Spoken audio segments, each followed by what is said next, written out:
Hi. A few weeks back, I was able to sit down with one of our dear friends and colleagues um, who was a major player in the release and assembling of our latest record, Work. Chris Jacobs has been a dear friend of the band for so long, and it was great to finally sit down with him and talk about his process for recording these kinds of sessions in general, but also get into some of the specifics of how we did what we did during those sessions in the summer of 2018. We cover Chris's musical beginnings and his start in being a recording engineer and working live sound.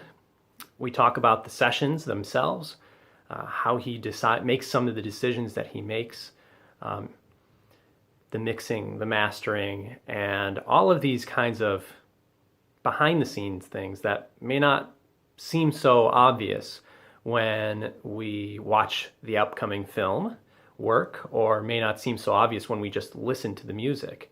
But to get Chris's take on his approach, his philosophy behind the recording engineer's role in this process is really exciting and really fun. So I hope you enjoy this interview with our dear friend, Chris Jacobs. But I was kind of curious, because we've talked about it a little bit, what was the thing that brought you into recording and has sort of sustained you through kind of this really unique kind of area of music that I don't know that people necessarily think about a lot. Like what started all that? Well, I'll back up a little bit before I got to where we are now with the genre that I find myself working in a lot. But I started out in audio technology in Cleveland when I was in college, and I was a music theory major in college. And I was sticking around Cleveland for a summer, and I asked my advisor, I said, hey, I need a job. What should I do? And he was the music director for Kane Park, which is a outdoor music venue. I lived across the street from it. Yeah, exactly. It's a beautiful place. Did you go? Well, they didn't do anything probably. It probably didn't happen. It wasn't a thing this year. But that was where I started, and his name was Larry Hartzell, and he was the music director there, and they would do a couple of bigger sort of music theater shows, and then they had a whole series of pop, rock, jazz, world, like every kind of music concert, just night after night, a different thing coming in. And it was great. I mean, I was sort of the second sound engineer. The first guy who was there is a great guy who's moved on to more theater and music and more stuff like that. But so I was trained pretty well. I started under kind of under his wing, and I worked the sort of pop rock, everything else shows for 2 summers. And the first summer I did that, and then this other guy moved on, and then I sort of moved up to take over the musical runs. And I learned a ton. And they had a couple of guys from the rental company. If we needed more equipment, they would come out and I would work with them. And it was really thrown into the mix, so to speak. And it was a really, really great experience. I mean, still to this day, one of the best jobs I've ever had, and a great crew and a great atmosphere and everything. But I was 20, and I was looking at, kind of how this industry worked with doing these live shows. And, a lot of the concert stuff, you get there at 8 o'clock in the morning and unload a huge truck or two and set up the stage, wait around for like the whole rest of the day, do the show, and then pack it all up in the truck, and then they leave, and then you come back the next day and do the same thing with a different group. And I thought, this is going to get old kind of quick if I keep doing this this kind of schedule. And so when I went back to my advisor and I said, I like this stuff, but I'm thinking about some other way to apply it.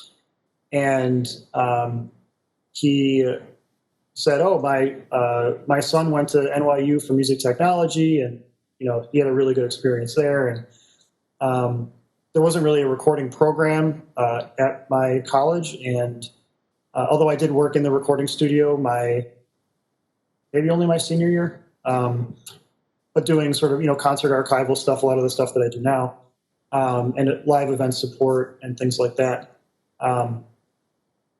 And so I decided that I was going to, kind of jump ship from music theory at the end of that degree and just go to NYU and pursue my master's. And there was a lot of, new music, contemporary music, electronic music, things that they were doing there that I sort of became more involved in. And I mean, the outdoor summer theater stuff is very traditional, many genres, but much more traditional music than in a university setting or these other sort of experimental venues. So I was there at NYU for a year. It was a 2-year program, but I'm a Buffalo native. And one day there was a job posting at UB, and it was for the sort of department audio engineer. And I said to my advisor there, I said, "Oh, that's interesting. That's hometown, whatever," and kind of shrugged it off because I had a whole other year to finish in school.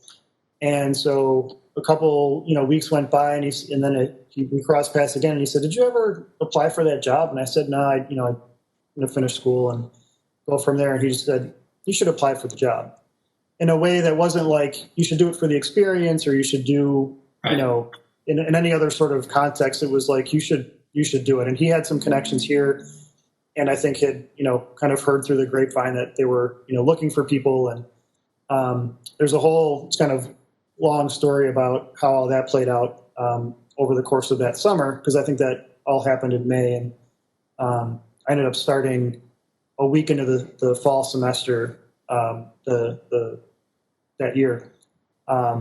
And that's been history. I think this is I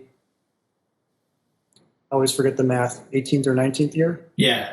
At UB. It's been a while.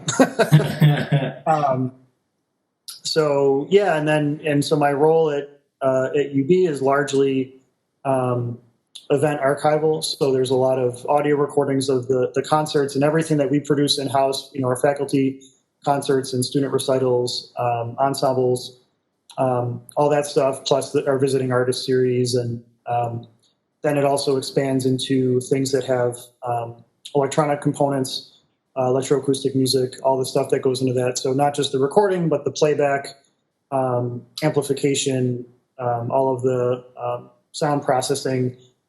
And I don't really do a lot of the composing or facilitating of the electronics, but I make it happen. I make it so that whoever's working on their piece or presenting their work can realize it the way they want to, with speakers in the right place and who's amplified, who's just whatever needs to happen. So it's really it's really a generalist position. So I wouldn't say that I'm strictly a recording engineer. I wouldn't say that I'm a live sound guy, but I kind of do all of it. And in the last bunch of years, we've thrown video in. So now we're doing more and more people want video. In this day and age of 2020, we're looking at streaming options for our in-house programs, and there's limitations on what I think our season is going to be this year. But we're still going to try to present some in-house programs with limited audiences, which means if we want to get to more people, we do have to do a good job documenting it or getting it ready to live stream as it's happening. So, it's an interesting time to be doing it, because just when you kind of think, oh, I'm in this groove and I know exactly what my setup is, let's add this other thing and do something completely different that we haven't done before. It's certainly been talked about doing streaming things in the past, but now it's sort of a reality that kind of has to happen. So that's the next big challenge. To go back a little bit to the genre of music and kind of being in this unique area, it just kind of happened. I wouldn't necessarily say that I was seeking it out, but I think that the kind of engineer that I am makes it possible for me to kind of work on those projects and understand them. Having a background in theory with a little bit of composition and, moving the technology, portion into place, it all kind of goes together. I think there are people, certainly who could put together, a metal album or a country album way better than I ever could, but who wouldn't have necessarily the patience or the ability to go through, these other projects in the music arena. I think it's definitely something that when you do it a lot, you have to be able to come into the project pretty clear-headed and kind of throw out any preconceived ideas about how it is that you do things, because ultimately a lot of these pieces have a very specific sound. There's a very specific mix that is trying to be achieved that isn't necessarily a standard operation. I mean, instruments that in most traditional music wouldn't have melody, are suddenly in the foreground, and that's the highlight.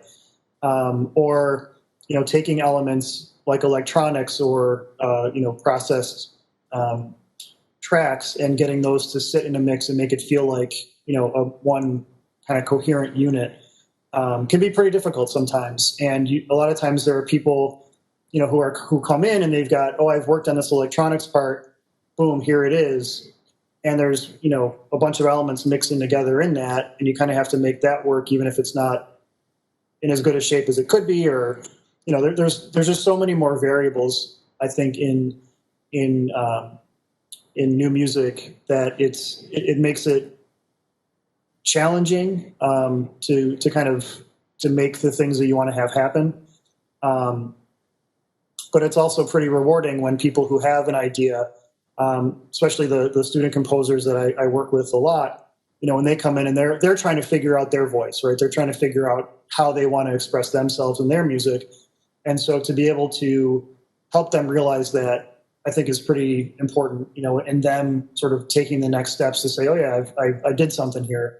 And, we can, this is a good representation of my work, that what I do isn't in any way holding them back, from realizing their potential, that, it's sort of a transparent process. Sure. And aside from, working with you guys on this stuff, and whatever the university does, the freelance stuff that I work on is typically, jazz or kind of chamber ensemble or small chamber orchestra kind of stuff. And again, I think it comes from that background of kind of transparency and letting the content speak for itself without having a lot of coloration from, other genres where you might say, I'm a rock and roll engineer, give me that orchestra track, and butchering it, because you're just kind of doing the stuff that you would do to that kind of music. Right. And so there's definitely, I think it's an area where less is more, and it's a lot of subtle finessing and, really listening and kind of dialing things in pretty precisely. So, it presents a lot of challenges, and I've done a lot of interesting things. I mean, the one thing that sticks in the back of my mind is the day that somebody said, when they came in to record a bassoon, but the instructions were, I want to hear the noise that the player's stomach is making, and that's part of the piece. And I just, okay, this is what you want, so we're going to mic the stomach. And, right. Then that was it. Well, it's funny because it comes down to you not having that ego to the point where you say, this is stupid, or this is, right. Like that you have to, you inherently must adopt someone else's vision. Right. And I think that's a really difficult thing, I think, like you said, for a lot of other engineers to execute, because, this is my kick drum sound, and this is what I use on the kick drum all the time. This is the mic, I compress it like this, and I do it, and all that stuff. And this is what kick drums sound like. right? And so anything other than that, any other variance, you get resistance. But I think especially in new music, we're always kind of being asked to like figure out the composer's intent and then realize that. And your involvement with Wooden Cities has very much, from the beginning, always been sort of like, how do we accurately represent our intention to you and kind of communicate that together when we're trying to record. And, when you and I were working together, I was sort of your assistant for a little bit. We talked about kind of the live, the level of kind of liveness of a recording, or like sort of the idea that, even in a studio recording like we did with the 3 albums with Wooden Cities, that it's we're capturing this event, Right. And so how some of those techniques maybe came into play, that's a really subtle thing, and maybe you could talk a little bit about that. Like for example, in the Eastman, right? We had I don't even know 17 players in a room, playing like all of them playing their full dynamic range, and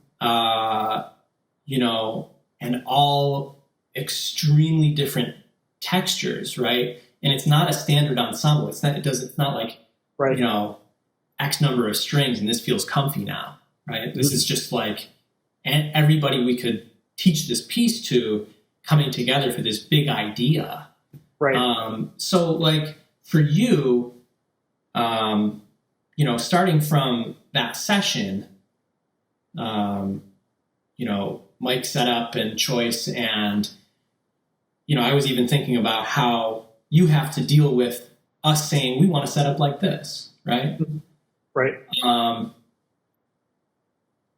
What's an approach for that session when you have so many players in a room that are used to playing in a certain way that want to make it feel live, but also nice and tidy and clean, like Yeah. So I think for that in particular, what I usually do coming in, is usually I'm not around for rehearsals, right? You guys are on your own. Maybe you're in a different, venue altogether.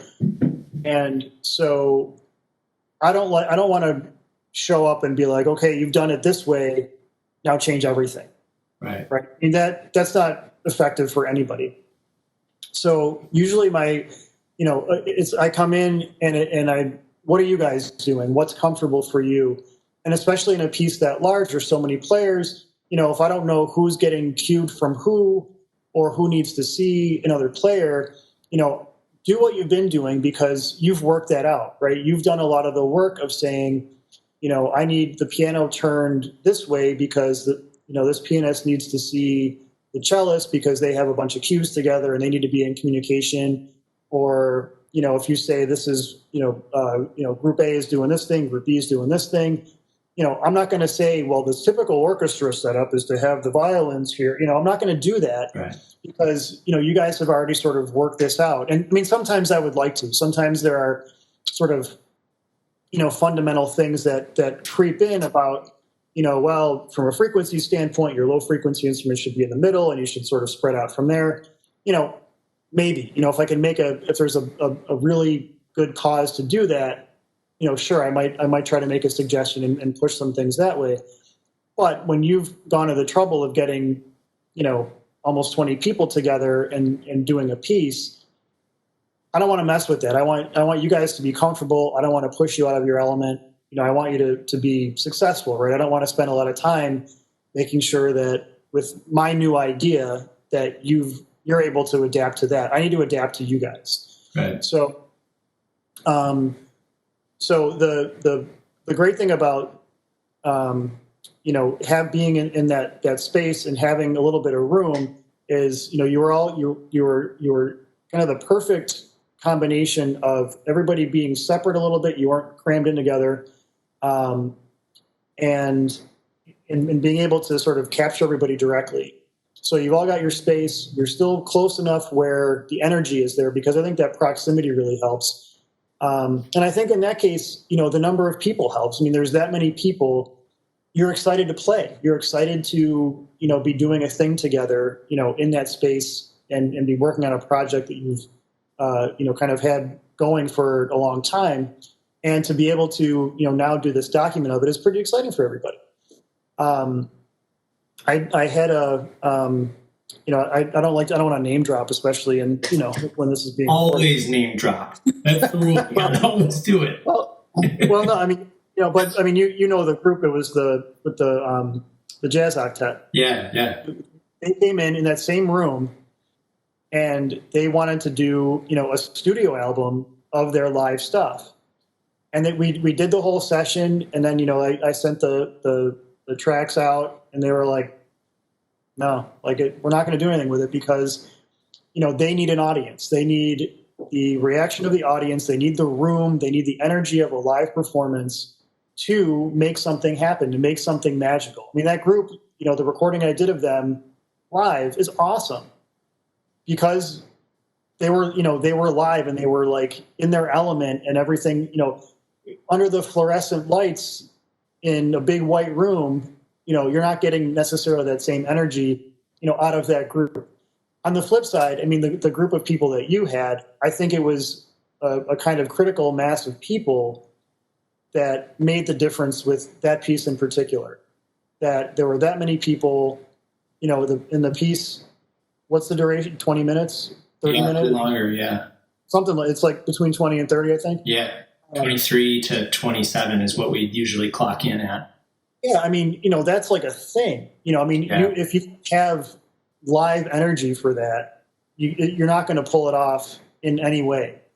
And I think, because of the duration, the number of people, and the fact that you've been kind of working up to this project for a long time, I think it really brought everything together and made it happen. I think that's the reason that it didn't really fall flat, and it felt like it moved, and it felt like it grew and, developed over time, and wasn't just like, a 25-minute track of, monotone, kind of flat music. Yeah. So I think that was a really critical, combination of things that made that work. The other thing I was going to say about the sort of genre thing, we talked about it a little bit earlier, is that a lot of people, who are doing projects, there's usually some kind of theme. I know that the way that you've kind of organized the pieces are thematic to you, but not, I think, in a traditional sense, where, you might have, the Buffalo Philharmonic plays romantic classics, right? That's their CD. Sure. And, yes, maybe there's, a violin concerto or a piano concerto, so orchestra and soloist, or orchestra alone, or whatever. And, so you've got 3 big orchestra pieces on a CD. Okay, that's the theme. The instrumentation is the theme. Right. And, or on the flip side, you have a disc of all, Beethoven. So you've got some chamber works, you've got, concertos, you've got some symphonies, whatever, but again, your theme is sort of Beethoven, and you're in this sort of similar, genre. And so you've got some other major thematic component that's holding it together. And so working on projects with Wooden Cities, really kind of turns that, inside out and upside down, because, you've got these underlying thematic ideas that aren't really traditional. And so, yes, there's the, 25-minute, 17-player, Eastman, and then there are, smaller works for, I meant to do my homework and review all the pieces. But you've got, what was it, guitar and cello, or is it percussion and cello with electronics? Yeah. Percussion. You've got that. You've got something that's, 4 voices. We've got, the beginning of the Jevsky, right, with the narration. Right. And so there's all these different, pieces and combinations and things that you're, sort of layering in together and trying to make into like a coherent whole. and it's not easy. It's not easy, I think, for anybody to make the material fit together. It might be easy to sort of have the conception of the artistic theme. Yeah, yeah. But the theme of making this all fit and flow from one piece to the next. If you're listening in an album setting, which maybe people are, maybe they're not. I mean, it's anybody's guess these days. Right. But kind of making all those things flow from one piece to another, I think is another interesting thing you run into with contemporary music and new music, because you might have some crazy instrumentation, and then you might jump to something that's more standard, and then you're just kind of in and out of all these areas, and where typically albums will have a more consistent instrumentation, a more consistent musical theme, if not intellectual. Right. So all those things kind of come into play, and makes it for a really interesting combination. Yeah, yeah. It's funny because like I always say about the band that it's more about the people who are interested in executing these ideas. And so when a piece calls for me to play guitar or conduct, or for Ethan to play trombone, or for Katie to sing, these are all it's all sort of part of this DIY kind of way of doing this, is that we have ideas that we want to present. And so when you kind of alluded to this with the people on the Eastman, but also bringing you into this process, is we're not choosing someone who's got the most microphones, or produced some big band, because to us the important thing is everybody kind of giving over that ego to trying to understand and communicate with each other what these themes, these big ideas are, and how each piece fits into that. And so I remember going through and planning our sessions with you, and trying to bring it into some realm of similarity across pieces, and being like, Chris, can we do this after this? And you're like, yeah, that's fine. Because a lot of engineers would say, no, I'm not going to do a large ensemble piece and then a vocal quartet, and then we're not going to just spend our day, doing all that. But I really felt again, that the whole process was you kind of observed so much. And I think that's kind of critical to how any good engineer kind of is present, but not in the way, right? Just kind of observing. Right. I'm there to document what you're doing, and in my mind, put as little of the Chris Jacobs stamp on it as possible, right? I mean, I certainly want to, obviously do good work and have you guys be happy with it. But the most important thing to me isn't that I did a good job. The most important thing to me is that what you want to come across gets across. Right. Right. Yeah. And I think, and the other thing that I always try to say to people, especially when it's, as many people as you had and the organization you had to do to bring all those people together in the course of that session, is that you were the ones with limitations, right? With people in their, 9-to-5 schedules or other obligations, and when can this person be here, and, all these different things. And, if I'm going to be there, I don't care what I'm doing. If I'm spending more time changing over than I am doing the setup, that doesn't matter to me. Right. I'm trying to make it work for you guys. And if it was, a 17-piece ensemble down to a duet and back to a 17-piece ensemble, if that's what we have to do, that's what we have to do. Right. So, it's more about, being like you said, being observant, being out of the way, being, helpful for what I'm supposed to be helpful for, and not trying to mess anybody else up. and say, oh no, we got to do, X, Y, Z first, and then then we're going to do this because it makes more logistical sense. I mean, it's very rare that in a session or in live performance that you're doing things the most practical ways possible. A lot of times you're doing in order for artistic reasons and everything else, and you're not really thinking about how much work everything may or may not be to actually execute. But no, I mean, I usually try to work around people and always sort of defer to the greater part of the process and not get too tied up in my own stuff. Yeah, it's funny because that to me seems like the live sound guy. Like the live sound guy, no matter what happens, you have to control that moment, when for no reason that you can figure out, a mic just dies on stage or whatever, right?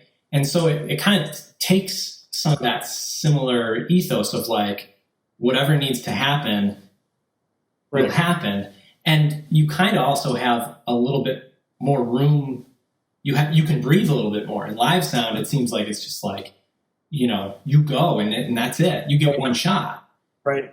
And I've always appreciated sort of like this kind of like thoughtful process where, for example, just like your room mic setups compared to like your close mic setups and stuff like that. And always kind of having this option to, again, toe this line of like creating a document of this live experience or like this like super tight, clean album or whatever, right? We can do both. And we actually did track some like guitar work and some saxophone stuff separately, and comparatively, everything just, it's all right there. You can, I was going to say see, but you really can. Right. It feels like when I listen to this record, I feel like at any point in time, I can pick out individuals, I can pick out players or their instruments, and it doesn't ever sound like too much, Augenblack in there or too much this, which obviously we worked very closely with you, but I think that comes down to like having all those options in a session. And that to me is like the exciting part of the session. But in terms of like the mixing and mastering process for you, like, there's only so much that I can describe to you of like, oh, could we make it sound like this record or something? So like when we have, a stack of 35 tracks, where do you like to start? Obviously it depends on the piece and a lot of things. It's very dependent on the piece, but as we were talking earlier about, you got the kick drum sound, right? This is what you do to make the kick drum the kick drum. Yeah. I don't necessarily have anything that specific, but I do have some general guidelines. And usually, people who don't do it probably think that, compressing acoustic instruments is like the worst thing you can do, right? I mean, you think about compression. I would never say that. Yeah. But in a lot of ways, you think you go and you listen to the orchestra, symphony orchestra or philharmonic or whatever, you're hearing that totally natural sound. There's, you have the musicians and their instruments in the room. Right. And that's the only thing that's affecting that sound, right? And to me, the difference is, if you're watching somebody perform on stage, a soloist or an ensemble or whatever, and if you see them, playing their hearts out, and you can tell they're working hard and they're playing, a huge, fortissimo passage, and you see the violinists are really, digging in, the percussionists are, banging away and everything is, this raucous thing, you have the visual, right? Most people, I mean, some people sit there and they close their eyes and they kind of just take it all in, but a lot of people are watching, right? And they're looking around and they're seeing how involved and how intense the musicians are performing. And when on the flip side, if the, violins are playing, stratosphere harmonics, way up there in this super pianissimo thing, they're just like this, really tiny shimmer. Again, you can see them, you can see how delicately they're playing. You can hear, the sort of the fine characteristic of that sound, and you can see it. And so when you're doing a strictly, audio recording, those extremes get lost, right?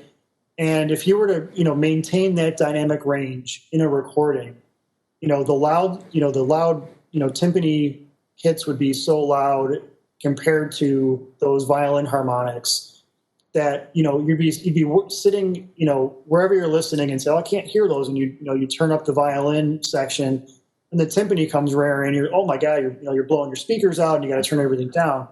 So there's a sort of natural compression that I think has to happen, where you're pulling those extremes back together so that you can make a, listenable final product, because ideally, you should never have to reach for the volume knob, right? And to me, that's where a lot of this stuff kind of starts. So as I, in saying before with compression, I try to be very gentle and, start out, very light and just, kind of massage the range in for every instrument. Yeah. And there are some places where, sure, the trombone, that's going to get, brought down a ton because they're, they've got some major line going on. But, as much as, and I'm sure you remember this demonstration, right? Your dynamic range is this. And when you compress, you bring it down, but then you want to push the whole thing back up. So it's not about just squashing, the high stuff or bringing up the low. You're kind of, you're doing both. Yeah. And so, to me, that has to happen with every instrument. And it has to happen, on every microphone, kind of regardless of what it is. And I don't want to say then that the piece mixes itself, but if you can kind of dial everything into a sweet spot, you're at a really good starting point. Where then when you're going through, you say, oh, you know what, I can't hear, the oboe, you have the ability to bring up the oboe, just enough that it gets to where it becomes the focus or it sits where you want it in the mix or whatever. And you're not micromanaging every single element of the mix all the time. So the compression in that is really, really important. And I think it's something that a lot of people overlook in classical music and, even contemporary music with sort of traditional instruments. You just overlook that you're going to have to do that. A lot of people think, oh, this is reserved for, rock music or pop music and stuff like that. But that's huge when you're trying to get to that point of having, a 17-piece group and you can say, yep, the oboe is right there. And I can pick out the oboe line. Or, there's two cellos and I can hear them both in their own individual space and, and all that. And I think that, so that's sort of like step one is going through and kind of doing a, firm but gentle, kind of compression on everything. I do a lot of filter EQing because that cleans up recordings a lot. So if you have, say, a violin where most of the stuff they're playing isn't above 200 hertz, throw it out. If it's not in the track that you need, get rid of it because you're just picking up other stuff. And especially in our situation, when you've got, 17 people all together, there's a ton of bleed. You're getting every instrument almost in every microphone.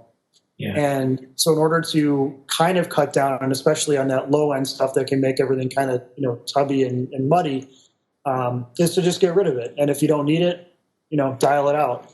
And I do that a lot. I had a recording a bunch of years ago that was classical guitar and violin. and like, everything under like 150 got nuked. And that was like a lot of the room rumble. That was a lot of the, foot stomping or bumping into a stand, whatever. Yeah. Just disappeared. And it was like, you don't even need it. It's not even part of the content. So just keep it out. Yeah.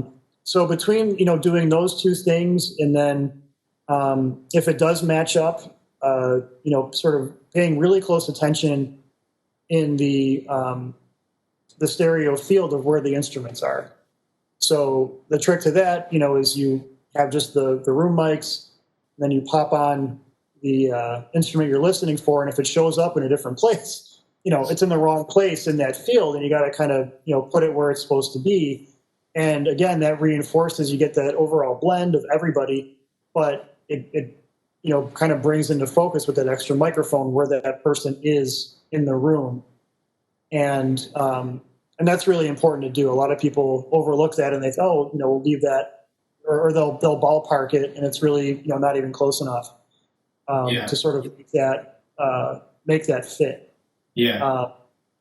So those are sort of the starting points: locating things, getting rid of the stuff you don't need, and getting a good amount of gentle compression on the track so that they can speak, and you're not fighting from minute one of the mix saying, oh, this is too much, this is too little, and always doing this and fight. Everybody's going up and down together. And a lot of people, a lot of engineers, and I think you have to in some genres where you look at the automation, of a lead vocalist, and the thing is like, it's like an Etch-a-Sketch, man. There's the whole place.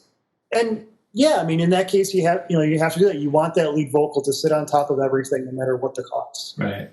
And in new music, it's just not always an option. I mean, if you have a soloist, yes, but a lot of things are chamber or very ensemble centric.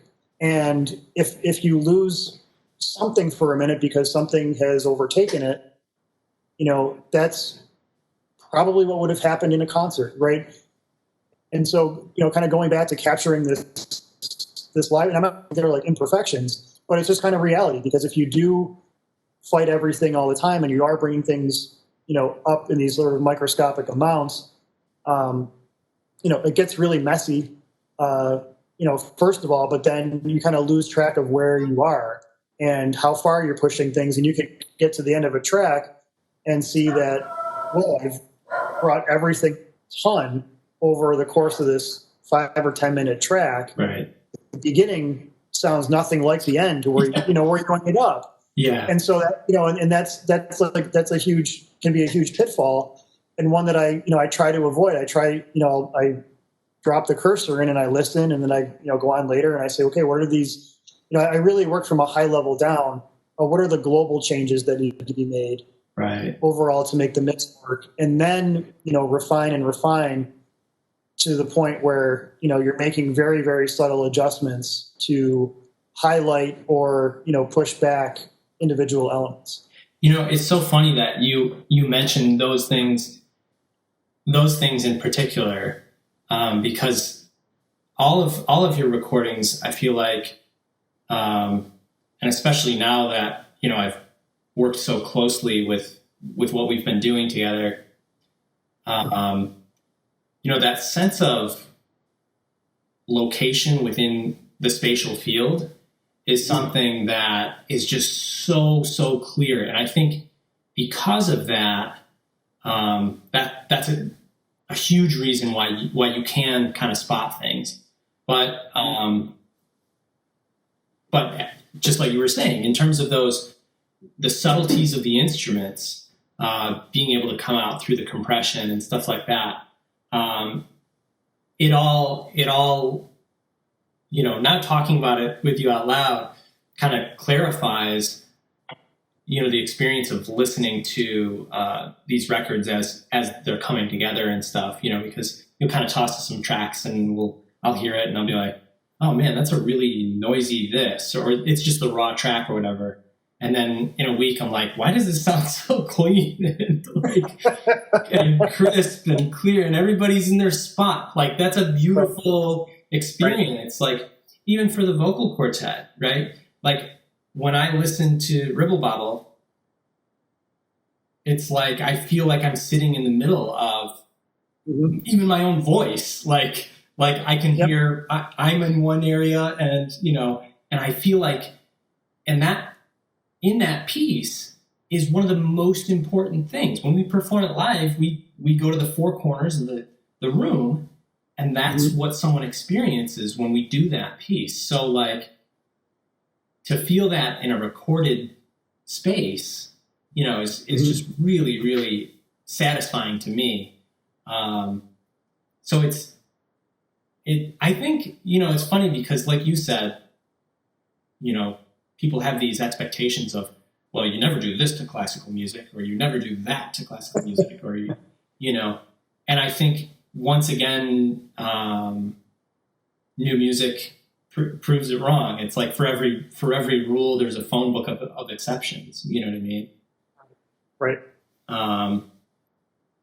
And so like moving from that to sort of like that final product across the whole, for example, obviously Work is out right now, and the next two are shortly to follow. But like now that you have these totally disparate tracks, like the Eastman and the Cardew, like right. what are you guys doing to me? Like when you realized those were appearing, on the same album, after you cursed us out, what was the next, a lot of it is that transition, right? From one piece to the next, and kind of getting that right. And when you do it from an album perspective, I mean, honestly, all of these things are singles, right? Yeah. They stand alone on their own. A lot of them are long, or they're very specific. And somebody will want to listen to this piece because they haven't heard it before, or that composer or whatever, and they're going to hone in on one. But a lot of it, and this is it's very finicky to do, and it's one of the last steps that I think is really annoying, is to go through and to work on that timing, and for someone to come back, and especially when you used to make CDs for people, and then they would say, oh, I need like a half second more in between the tracks. I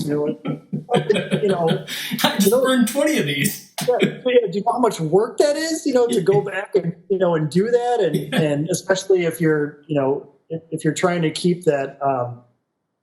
There's any room tone or any kind of like noise in between that you're trying to make constant in there. I mean, it's just like, oh, like, what are you doing to me? This is awful. So it's gotten a little bit better, in that respect. But honestly, a lot of what I do, and I think this might be, a fault or something that I need to work on more, is to get the pieces a little bit more coherent together. I think that a lot of times I will work on a piece and I will sort of refine it and get it to where I want it to be. And then, my mind just goes like completely blank. And then I start on the next one, and then I kind of do the best that I can on that track. And up front, there's sort of very little relationship between those two pieces. And it's not until later on that when I do put them together and I play, the last couple minutes of one piece and I flow into the next, that I say, whoa, like there's some timing, there's some overall level things that need to happen. There are the sound, isn't quite right. But for a piece like this, again, going back to having that sort of theme, if you have an orchestra, you don't have to change anything, right? You can, just do the same setup, if it's maybe there's some tweaks, but in general, it's the same instrumentation, the same group. Did you get the EQ right the first time? Okay, put it on the second thing, and and you're 80% there, right? You can. Yeah. But when you're going from something, as dense, as the Eastman, and then you're going to like scale it back and have, Nelson play, a smooth jazz version of "Oh Christmas Tree," that's like, you got to clean house for a minute and make that transition. And so, a lot of it has to do with the timing. A lot of it has to do with the overall volume, and maybe, and thinking about the textures too, where that one is so thick and you're going to something that's much more thin and exposed. A lot of it just has to do with timing and keeping, giving your brain a minute, to kind of clear out. I mean, I liken it to sort of a rock album where, if you have a rock album, in a heavy track going through, then you have like the ballad coming up, right? You give that a few extra seconds before you jump into that. But on the flip side, when you come out of that ballad, you may want to jump right into something more high energy. Right. Or you may want to give that some time to sort of settle. Right.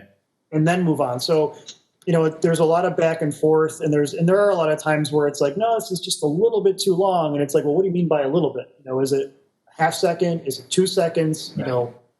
How much time is that? And then from a sound standpoint, I will try to sort of, make things feel like they're in equivalent spaces. But again, that I think becomes more difficult when you're mixing, such very different pieces, or, thinking about the vocal intro, to the Price of Oil, right? I mean, there's all these sort of narrations that you want to be, pretty pristine until they start overlapping, and then you kind of get lost in the jumble, and that's all part of it, of the experience of that piece. But, that's a very different sonic environment than listening to Ethan and Rebecca do their portion, and they're reading headlines too, and and news reports through that.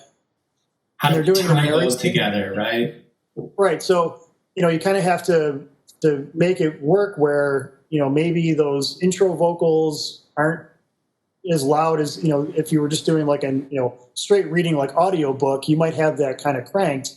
Yeah. But if you have that kind of cranked, and then you come in to the dynamic of the whole ensemble, that doesn't fit. That's going to be way too present in your face compared to what these vocalists, singing with the ensemble are going to be. Right. So there's just a lot of back and forth of listening to this, one section and going to another, and that's within a piece. That's within that track, and so you kind of have to do that on a larger level when you're transitioning between pieces and say, does this make sense to cut from this thing to this? Yeah. I had an experience with the choral groups at work. And one of the things, for archive that I do is, whatever the ensemble is, I'll sort of, more or less like normalize that track and, kind of bring that group up to full volume. So if they sing 5 pieces, if the third one is the loudest, everything else is relative to that. Right. Right. So that when you're listening to it, you don't think, oh, the choir got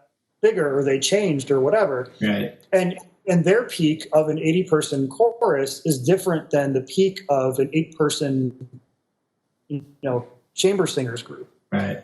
But if you keep it all the same, those 8 people sound like nothing. They barely come across.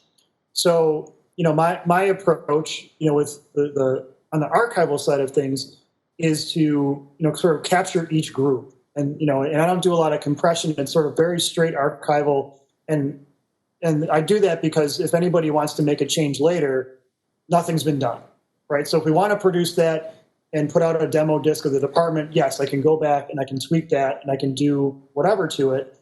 But if someone just wants, a raw recording, that's what's sitting there. That's what they're going to find. Yeah. And if they want to do something more, it hasn't been touched. It's just, full range. It is what it is. Yeah. It came back to me, well, the chamber singers group sounds so much clearer and louder, but from a technical audio standpoint, both groups had the same peak. But I just had to crank the 8-singer group way up to match what the 80-person group could do. Right. So there's definitely this sort of discrepancy between having a large group with full sound and going to a much thinner, texture and smaller ensemble, and kind of making that transition work and going, and I'm sure it'll happen with the next album when we're doing, all those, the pieces in there and River Pimlico and, making that kind of fit, in the order that you guys wanted. I'm sure there'll be some things in there, but, it's just a lot of trial and error and seeing how it flows. And, a lot of people do this. I mean, I do it too. I'll work on this stuff in the studio and then I get it on my phone right away. I listen on the way home and I see how that works, in the car, which isn't ideal, but a lot of people listen in their car, do that anyway. Bring it home, listen on the radio in the kitchen, listen in the living room, listen on some different headphones, and really go through and see how all those components, carry over from one track to the next. And if I say, whoa, you got to take the headphones off, or you got to turn the radio down, or, something's not, on par, then I know there's an adjustment to be made. And so I try to move things around to different places, and it drives my family nuts. I did a couple full listens of Eastman at home, and my wife was like, "You got to move." I don't understand what's happening here, and I was like, "Just bear with me. I got to do this." Yeah. But doing things like that and making sure that it works in different places, and that I'm not because I'm not too into my own head in the studio and in that environment, or if for whatever reason I'm listening a lot on headphones, like getting out of the headphones and like I know where I like my volume control, and is all that sort of working. It's funny because like to me, like so much of what we try to do is sort of democratize access to new music, because people seem to think it's like only for universities and this highbrow stuff. But I think just even describing that process of making sure that you can listen to it on your in your car or on your phone or in these other areas, I think is not something that should be taken lightly. Like that's a really important part of making sure that that the music is listenable. And I think that's why you can break the rules of no compression ever in classical music and stuff like that, I think, again, that's kind of why you're the fifth Beatle of Wooden Cities, definitely, because it does take understanding the music and sort of this, whatever aesthetic we are going for, but basically to like try to open access to this music to people. And you kind of offering all this, just sort of like being so open to all of this process has been like the exact reason. Like I said, we don't pick like, the guy who produced whatever album. We pick the people who we want to work with, the people who understand that about us. And that's definitely, 2 years ago when we recorded 3 albums worth of music, it was like, Chris, you want to do this? And how many days? I was trying to remember how many days we did it over. It was 3 days, I think. Yeah, it was quick. Yeah, it was so much music in so little time, and we rehearsed, and not to mention, of course, we had a film crew on it, and it was just kind of nuts, but that's definitely how we roll, and just having the people, and that's why I love Buffalo and UB and all the things that we've been able to do with you in that space and all that good stuff. So this is yet another sincere thanks for all of your awesomeness and all of your work on that. Oh, you're welcome. It's a pleasure. Yeah.